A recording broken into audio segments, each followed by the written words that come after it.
Hello friends, हमारे YouTube channel university academy में आपका बहुत बहुत स्वागत है।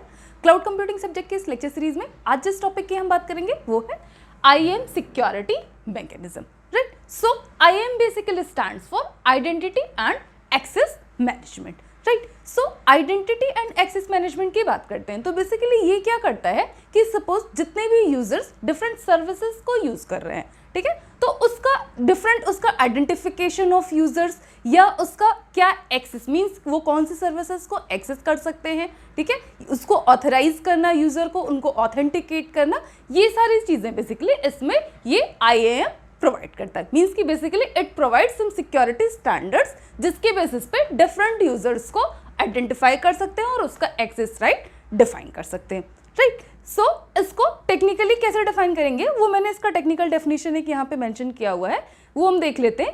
तो IAM is all about roles and access privileges of individual users, right. That means कि रोल्स यानी कि जो भी यूजर किसी भी पर्टिकुलर सर्विस को अगर यूज कर रहे हैं, राइट, या अगर क्लाउड कंप्यूटिंग प्रोसेस की बात करते हैं तो सपोज डिफरेंट यूजर्स जो कि डिफरेंट सर्विसेज को अगर यूज कर रहे हैं तो उस हर एक यूजर का क्या रोल है, ठीक है, वो किस तरीके से सर्विसेज को यूज करता है, एंड एक्सेस प्रिविलेजेस मींस कि उसका एक्सेस राइट कौन से सर्विस के लिए सपोज वो एक्सेस कर सकता है, कौन से सर्विसेज को, कौन से सर्विस पे उसको एक्सेस राइट नहीं प्रोवाइड किया गया है या किस पे प्रोवाइड करना है, ये सारी चीजें तो basically deals with roles and access privileges of individual users, right. तो उस इंडिविजुअल यूजर का जो भी कैरेक्टराइजेशन होगा, उसका एक्सेसिबिलिटी मैनेजमेंट, ये सारी चीजें ये यहाँ पे IAM सिक्योरिटी स्टैंडर्ड्स की हेल्प से ये प्रोवाइड किया जाएगा, राइट।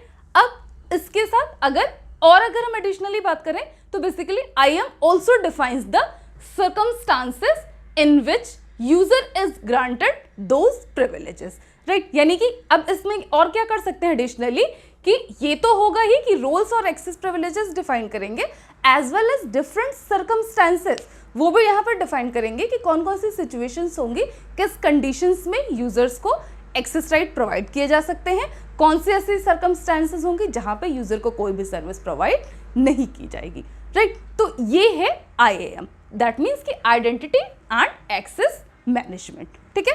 अब अगर हम इसके कंपोनेंट्स की बात करते हैं कि सपोज अगर ये IAM सिक्योरिटी की बात कर रहे हैं या डिफरेंट इसके स्टैंडर्ड्स की बात कर रहे हैं तो इसमें कौन कौन से कंपोनेंट्स इन्वॉल्व होंगे, राइट। तो देख लेते हैं बेसिकली IAM में इसके 4 कंपोनेंट्स होते हैं, right. First is authentication, second is authorisation, third is user management and last one is the credential management, ठीक है। ये बेसिक यहाँ इसके 4 कंपोनेंट्स हैं। इसको भी हम 1 बाय 1 डिस्कस करेंगे कि बेसिकली हर एक कंपोनेंट में इसका क्या फंक्शनिंग होता है और क्या सर्विसेज यूजर को प्रोवाइड की जाती हैं, राइट। तो सबसे पहले अगर हम कंपोनेंट की बात करते हैं तो फर्स्ट कंपोनेंट यहाँ पे क्या है, ऑथेंटिकेशन, राइट। ऑथेंटिकेशन का मतलब क्या है, किसी भी यूजर को ऑथेंटिकेट कैसे किया जा सकता है, दैट मीन्स कि validation of individual users, right. Means कि अगर क्लाउड पे या कहीं पे भी सपोज आप कोई भी सर्विस यूज कर रहे हो तो आप कभी अगर सपोज आपने कोई सर्विस यूज की हो तो आपका वैलिडेशन वहाँ पे प्रोसेस क्या होता है, राइट। मीन्स उसमें क्या कर सकते हैं, जैसे कई बार आप अकाउंट क्रिएट करते हो, ठीक, तो उसके लिए यूजर नेम और पासवर्ड आपको प्रोवाइड किया जाता है। तो एक ये भी प्रोसेस हो सकता है कि for the authentication of the individual users कि different means user name password हर एक यूजर को प्रोवाइड किया जाएगा और उसी की हेल्प से जब भी यूजर लॉग इन करेगा किसी भी सर्विस को तो यहाँ पे मीन्स अगर एक्सेस करना चाहता है किसी भी सर्विस को तो with the help of user name and password user क्या कर सकता है, वहाँ पे लॉग इन कर सकता है और सर्विसेज का बेनिफिट ले सकता है। तो एक तो ये मेथड हो गया कि ऑथेंटिकेशन। तो ऑथेंटिकेशन का मीनिंग एक्चुअली क्या है कि validation of the individual users, ठीक है, और उसमें डिफरेंट मैकेनिज्म्स यूज कर सकते हैं, डिफरेंट मेथड्स यूज करते हैं फॉर वैलिडेटिंग इंडिविजुअल यूजर्स। तो एक तो ये हो सकता है कि combination of user name and password और इसकी हेल्प से इंडिविजुअल यूजर्स को आइडेंटिफाई किया जा सकता है, राइट। सेकेंड मेथड क्या हो सकता है इसमें ऑथेंटिकेशन का, with the help of digital signatures, right.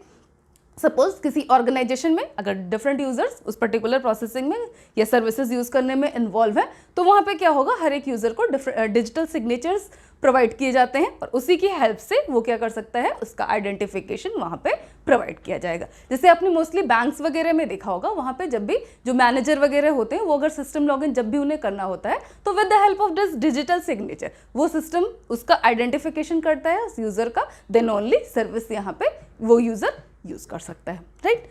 अब इसी तरीके से नेक्स्ट इसमें हो सकता है डिजिटल सर्टिफिकेट्स। डिजिटल सर्टिफिकेट्स का मतलब ये है कि किसी भी यूजर को सपोज डिजिटली कुछ सर्टिफिकेट्स या उसका आइडेंटिफिकेशन वो रिटर्न में प्रोवाइड किया गया है, ठीक है। उसमें कुछ यहाँ पे सिक्योरिटी प्रोविजंस भी मेंशन किए गए हैं जिसकी हेल्प से इसी यूजर को आइडेंटिफाई किया जा सकता है सो दैट वो यूजर उस पर्टिकुलर सर्विस को एक्सेस कर सके, राइट। तो ये भी एक मेथड हो सकता है आपका ऑथेंटिकेशन का। और एक और इसमें लास्ट जो आपने बहुत ही कॉमन सा देखा होगा, बायोमेट्रिक, ठीक है। तो बायोमेट्रिक जैसे सपोज आप कहीं पे भी सपोज किसी ऑर्गेनाइजेशन में अगर काम करते हो या सपोज आप स्टूडेंट भी हो तो कई बार ऐसा होता है कि वो यूनिवर्सिटी बायोमेट्रिक आइडेंटिफिकेशन के लिए यूज करती है, ठीक है। तो उसमें होता क्या है, बेसिकली आपका रजिस्टर कर लिया जाता है बायोमेट्रिक और उसी की हेल्प से रोज वहाँ पे आइडेंटिफिकेशन प्रोवाइड किया जाता है कि जो भी यूजर है वो वहाँ पे आइडेंटिफाइड यूज़र है या नहीं। तो अगर वहाँ पे ये आपका बायोमेट्रिक वो मैच करेगा तो वो वेलकम मीन सर्विसेज को यूज़ कर सकता है, अदरवाइज यहाँ पे डिफरेंट सर्विसेज को यूज़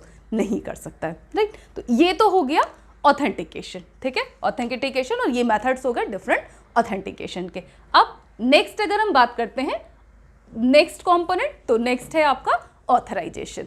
अब ऑथराइजेशन का क्या मीनिंग है? सपोज ऑथेंटिकेशन तो मैंने बता दिया फॉर आइडेंटिफिकेशन। अब ऑथराइज का मतलब ये है कि सपोज कोई भी यूजर है, कोई भी यहाँ पे सपोज इंडिविजुअल यूजर जो कि सर्विसेज यूज करना चाहता है, तो ऑथेंटिकेशन में तो क्या होगा कि उसको आइडेंटिफाई कर लिया गया कि ये आपका रजिस्टर्ड यूजर है, मींस कि इसको एक्सेस राइट प्रोवाइड किया जा सकता है, ठीक है।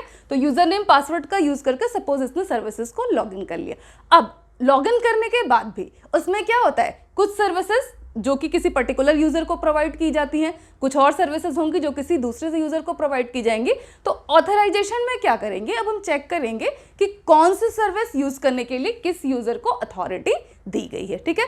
जिस यूजर को अथॉरिटी प्रोवाइड की गई है किसी पर्टिकुलर सर्विस को यूज करने के लिए, तो वो यूजर उस पर्टिकुलर सर्विस को यूज कर सकता है, अदरवाइज वो उस सर्विस को यूज नहीं कर सकता है, राइट। तो इसमें सपोज अगर कोई यूजर है, suppose multiple resources like R1 R2 RN resources हैं, तो इसमें से कुछ के लिए ये यूजर ऑथराइज्ड हो सकता है, कुछ के लिए ऑथराइज नहीं हो सकता है। लाइक R1 के लिए अगर ये ऑथराइज्ड है तो इसी तरीके से सपोज R2 के लिए ये ऑथराइज नहीं है। अगेन यहाँ पे सपोज R3 है तो इसके लिए it can also be authorised और not authorised, that depends upon the service provider कि वो उस यूजर को किस लिस्ट में पुट करता है, राइट। तो ये हो गया आपका ऑथराइजेशन, ओके।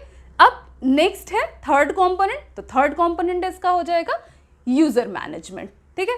यूजर मैनेजमेंट की अगर हम बात करते हैं तो यूजर मैनेजमेंट क्या होगा, अब यहाँ पे जो सर्विस प्रोवाइडर है, ठीक है, या वो क्या करेगा, जो भी यहाँ पे लिस्ट ऑफ यूजर्स मींस जो यूजर इस पर्टिकुलर सर्विसेज को यूज कर रहे हैं उसमें से उनको मैनेज करना, और मैनेज करने में क्या होगा कि किस तरीके से उसका अकाउंट वगैरह क्रिएट करना है, या उसका किसी लिस्ट में सपोज कहीं उसको ऐड करना है किसी यूजर को किसी ग्रुप में, या कहीं से डिलीट करना है। तो ये जो एडमिन वर्क मीन्स होगा वो पर्टिकुलर ये मैनेजमेंट ये कौन परफॉर्म करेगा, एडमिन, ठीक है। जो भी एडमिन होगा वो पर्टिकुलरली परफॉर्म करेगा ये यूजर मैनेजमेंट, ठीक है। इसके डिफरेंट एक्शंस क्या क्या हो सकते हैं, क्रिएटिंग न्यू यूजर, ठीक है, किसी न्यू यूजर उसका रजिस्ट्रेशन वो हो सकता है, then adding user to required access group, that means कि कोई ऑलरेडी क्रिएटेड अगर ग्रुप है तो उसमें उस पर्टिकुलर यूजर को एडमिन ऐड कर सकता है, right. Next is maintaining password policies and privileges. Password policies का मतलब कि कई बार जैसे आप किसी भी वेबसाइट पे सपोज रजिस्टर करते हो तो वो क्या करता है, वो आपको बताता है कि मीन्स एक कंडीशंस लिखी होती हैं कि कितने लेटर्स मीन्स कैप्स में होने चाहिए, कुछ स्मॉल में होने चाहिए, या सपोर्ट्स कुछ उसमें स्पेशल कैरेक्टर्स होने चाहिए, ठीक है, या कुछ इस टाइप का। तो ये डिफरेंट ये पासवर्ड पॉलिसीज ये एडमिन डिफाइन करेगा, वो मीन्स कि जो भी डिफाइन किया गया उसी को डिफरेंट यूजर्स को यहाँ पे फॉलो करना पड़ेगा, राइट। एंड ये और यहाँ पे और प्रिविलेजेस भी डिफाइन कर सकता है। प्रिविलेजेस का मतलब कि डिफरेंट एक्सेस कंट्रोल या एक्सेस राइट, कि कौन से सर्विसेज यहाँ पे यूजर को प्रोवाइड की जा सकती है और कौन से सर्विसेज यूजर को प्रोवाइड नहीं की जा सकती है, राइट।